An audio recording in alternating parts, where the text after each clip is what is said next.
Hello guys and welcome back to my YouTube channel Shaem Tech BD. Today I will discuss how to fix MEETO app. I couldn't even get a code to register. I have a request, if you are newer to channel, please subscribe and stay with us. Click Settings.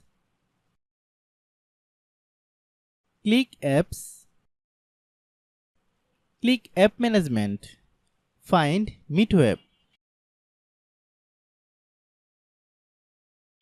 Click MEETO app. Click Storage Use. Then click Clear Data.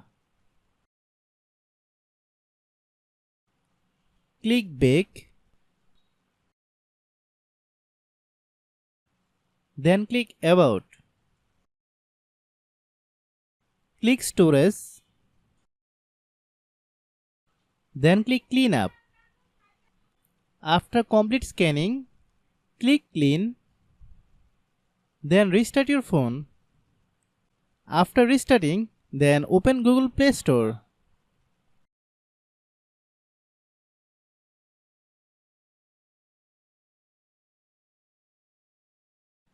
Click Search bar, then type MEETO app.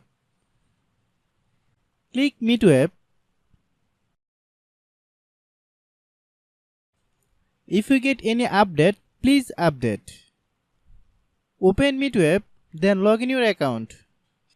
If your problem is not resolved after following all the steps, then understand that the server is down now. Try after few hours, it will be fine. I have a request, if you are newer to channel, please subscribe and stay with us. By watching my tutorial for more tech videos, you can subscribe.